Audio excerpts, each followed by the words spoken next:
विद्यार्थी मित्रांनो नमस्कार, मी कुशल क्षीरसागर आमच्या इनोव्हेटिव्ह व्यू पब्लिकेशनच्या डिजिटल प्लॅटफॉर्मवर आपल्या सर्वांचे हार्दिक स्वागत करतो। मित्रांनो, मागील व्हिडिओमध्ये काय केलं आपण लेसन क्रमांक 167 केबल टर्मिनेशन साठी जे इक्विपमेंट मानके आहेत आणि टेस्टिंग जे आहे त्याच्या पद्धतीबद्दल माहिती पाहिली होती। आज आपण काय करणार, लेसन क्रमांक 168 भारतामध्ये जेवढे पण इलेक्ट्रिकल वाहन आहेत त्यांची परिस्थिती याची आपल्याला माहिती पाहिजे आहे। मित्रांनो, हा लेसन जेव्हा पूर्ण होईल तेव्हा आपणास सरकारी उपक्रम बद्दल माहिती घेऊ, चार्जिंग इन्फ्रास्ट्रक्चर बद्दल माहिती मिळणार, इलेक्ट्रिकल टू व्हीलर असतील, इलेक्ट्रिकल कार्स असतील, इकोसिस्टीम असेल, या सर्व बाबतीत असणारी आव्हाने कोणती याची सर्व माहिती घ्यायची आहे। चला तर मग सुरू करूयात। मित्रांनो, याचा हे आपला भारताचा जो नकाशा आहे त्याच्यामध्ये तुम्ही बघू शकता की सध्याच्या काळामध्ये पेट्रोल तर कोणालाच परवडत नाही। काही जणांना परवडत जरी नसलं तरी मजबुरीमध्ये वापरतात। मग त्याच्यामुळे गव्हर्नमेंटने काय केलं, इलेक्ट्रिकल गाड्यांना थोडंसं एक सबसिडी द्यायला चालू केलं, थोडंसं वाव मिळावं म्हणून, लोकांच्या मनामध्ये पॉझिटिव्हिटी यावी म्हणून आता लोक भरपूर वापरायलेत। पण मग आता याच्यामध्ये काय सांगायचं, हे तुम्हाला जे लाल कलरचे जे मी मार्किंग्स दिलेले आहेत that is the number of public electric जे व्हेइकल्स असतात त्यांचे चार्जिंगचे स्टेशनसाठी हे मी तुम्हाला दाखवलेलं आहे। आणि हे पण एक अभिमानाची गोष्ट आहे की भारतामध्ये सध्या इलेक्ट्रिकल वाहनांची परिस्थिती जी आहे त्या अलीकडच्या काही वर्षांमध्ये खूप वेगाने विकसित झालेली। म्हणून हे जे तुम्हाला जे मी नंबर्स म्हणजे इथे जे आरोज दिलेले आहेत हे कशाचे आहेत, नंबर्स आणि आरोज हे लाल कलरचे, हे इंडिकेशन्स काय सांगतात की जेवढे आपले इलेक्ट्रिक व्हेइकल्स आहेत त्याच्या चार्जिंग स्टेशन्स किती आहेत। भरपूर सारे जे उपक्रम राबवले त्याच्यामधला पहिला उपक्रम म्हणजे सरकारी उपक्रम, that is the government program. काय असते बरं की भारत सरकारने जे इलेक्ट्रिक व्हेइकल आहे तर ते अवलंब करण्यासाठी, त्याला प्रोत्साहन देण्यासाठी त्यामध्ये विविध धोरणे आणि उपक्रम राबविले आहेत। मग त्यामध्येच काय की हायब्रिड आणि जे इलेक्ट्रिक व्हेइकल आहे यांचा वेगवान अवलंब आणि जे उत्पादन असतात फेम यांची योजना, जी की इलेक्ट्रिकल व्हेइकल खरेदीदारांना आर्थिक प्रोत्साहन देत असते। मग यामध्ये national electric mobility mission plan NEMMP यांचे 2030 पर्यंत काही लक्षणीय बदल करण्याचे सुद्धा उद्दिष्ट आहे। मग आता ही डायग्राम जर बघितली तर तुमच्या लक्षात येईल हे DC चार्जिंग आणि AC चार्जिंग। आता हे तुम्हाला DC चार्जरचं मी तुम्हाला मागे सांगितलं होतं, AC पॉवर सप्लाय आणि नंतर AC to DC rectification process, हे पण तसंच AC चार्जिंगचं बघा आणि DCचं बघा, हे कॉन्स्टंट आउटपुट याला म्हणायचं व्हेरिएबल आउटपुट। त्याच्यानंतर काय शिकायचं आपल्याला, चार्जिंग इन्फ्रास्ट्रक्चर। मग आता चार्जिंग इन्फ्रास्ट्रक्चर मध्ये काय की इलेक्ट्रिकल व्हेइकलच्या बाबतीमध्ये बघायचं राहिलं तर व्यापक वापर जर करायचा असेल तर मजबूत चार्जिंग स्टेशन आणि त्यांच्या संबंधीचे पायाभूत सुविधा आहेत त्यांचा विकास होणे सुद्धा महत्त्वाचे आहे। मग आता भारतामध्ये अनेक खाजगी आणि सार्वजनिक कंपन्या सुद्धा गुंतवणूक करत आहेत।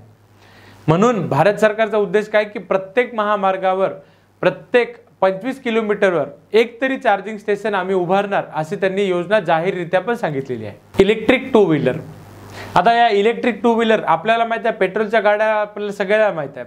मग आता याच्यामध्ये काय फरक आहे, इलेक्ट्रिक टू व्हीलर मध्ये त्यांची जे परवडणारी क्षमता आहे त्याचा वापरणं सोपं आहे आणि गर्दीच्या भागामध्ये गर्दीच्या शहरी भागांसाठी उपयुक्त असे वातावरण। मग यामुळे भारतामध्ये कसं आहे लक्षणीय आकर्षण सुद्धा मिळाले आहे। मग अनेक भारतीय उत्पादक असतील आणि स्टार्टअप इलेक्ट्रिक स्कूटर असेल आणि मोटरसायकलचे उत्पादन सुद्धा, मग हे सुद्धा आपण करत आहोत।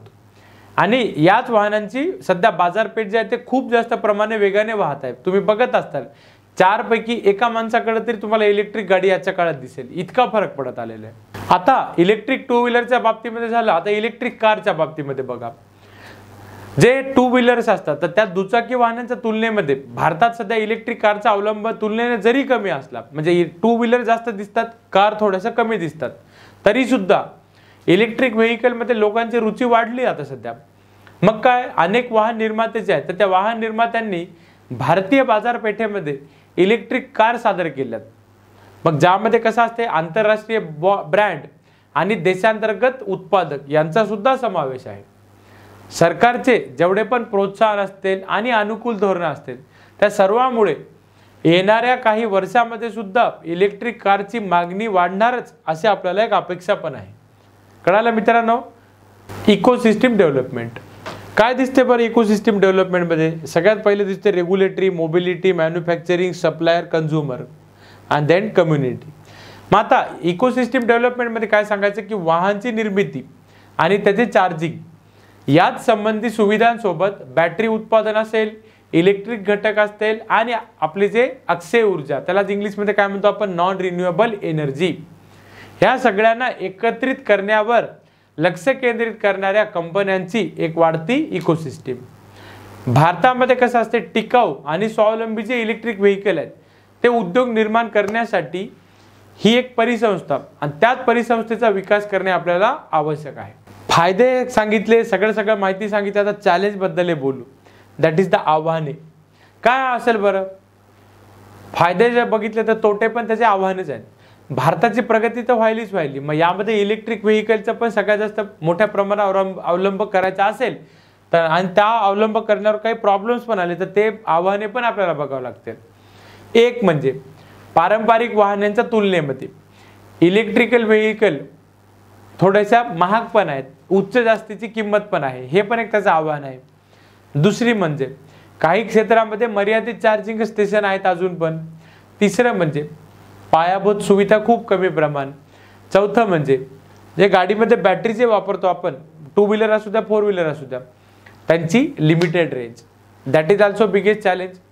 आणि आपल्याला आर्थिकदृष्ट्या परवडणाऱ्या व तांत्रिकदृष्ट्या प्रगत असलेल्या अशा बॅटरीची सुद्धा आवश्यकता आहे. हे सगळे काय तर त्याचे आव्हाने आहेत. आणि म्हणून हे जे सगळे आव्हाने आपण बघितले त्याच्यावर आपल्याला मात करणे आवश्यक आहे. तुमच्यासारखे जे होतकरू जे आता ITI वाले जे होल्डर्स आहेत त्यांनी काहीतरी याच्यामध्ये इन्व्हेन्शन केलं पाहिजे, म्हणजे सामान्य माणसाला सुद्धा इलेक्ट्रिक गाडी परवडली पाहिजे. हा तर विद्यार्थी मित्रांनो, अशा प्रकारे आज आपण लेसन क्रमांक जे 168 होता त्यामध्ये काय बघितलं की भारतातील सध्याचे इलेक्ट्रिक वाहन आहेत त्यांच्याबद्दल परिस्थिती.